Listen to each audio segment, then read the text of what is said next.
আসসালামু আলাইকুম সুপ্রিয় দেশবাসী, অন্যান্য ধর্মাবলম্বীদেরকে শুভেচ্ছা। প্রথমে রংপুরের মানুষকে আমি কৃতজ্ঞতা জানাই এবং ধন্যবাদ জানাই। আমার একটা ভুল বেগে গেছে। আমি ভাবতাম রংপুরবাসী বুঝি চোখ বন্ধ করে লাঙ্গলে সিল মেরে দেয়। এখন দেখছি তারা আবু সাঈদের বীরত্ব থেকে শিক্ষা নিয়েছে। তারা আবু সাঈদের যে আত্মাহুতি দেশের জন্য, সেখান থেকে নির্যাস গ্রহণ করেছে। রংপুরের মানুষ বীরত্ব দেখিয়ে লাঙ্গলকে ছুঁড়ে ফেলে দিয়েছে।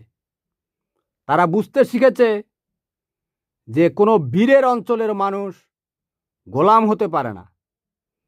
আপনারা জানেন, এই জাতীয় পার্টির লাঙ্গলের প্রধান যে জিএম কাদের, সে 24-এর নির্বাচনের আগে ভারতে গিয়েছিল পরামর্শ করতে।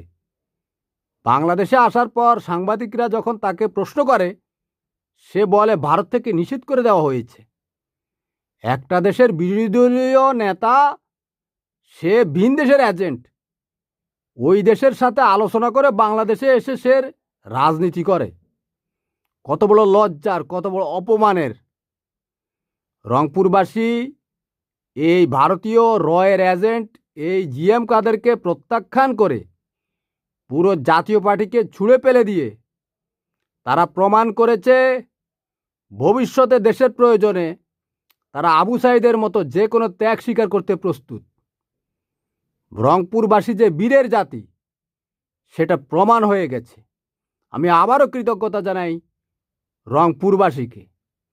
আপনারা জানেন, এই জিএম কাদের শেখ হাসিনার বায়ুসেনা হয়ে সে এই বাংলাদেশকে ধ্বংস করে দেওয়ার জন্য শেখ হাসিনার ষড়যন্ত্রের সমস্ত নির্বাচনে সে অংশগ্রহণ করে বিরোধী দলীয় নেতা হতো, মন্ত্রী হতো, সুযোগ সুবিধা গ্রহণ করত। শেখ হাসিনা এই দেশটাকে ধ্বংস করে ভারতের হাতে তুলে দেওয়ার যে মাস্টার প্ল্যান, মাস্টার মাইন্ড, সে মাস্টার তো হবে না, বাস্টার্ড হবে। এই ধ্বংসাত্মক এই দুইটা এজেন্সি থেকে রংপুরবাসী মুখ ফিরিয়ে নিয়েছে। হ্যাঁ, কিছু লোক তো ভোট দেয়নি, তবে সেই কিছু লোক ভোট না দেওয়াতে বাংলাদেশের কোনো ক্ষতি হবে না, বরঞ্চ বাংলাদেশ উপকৃত হবে।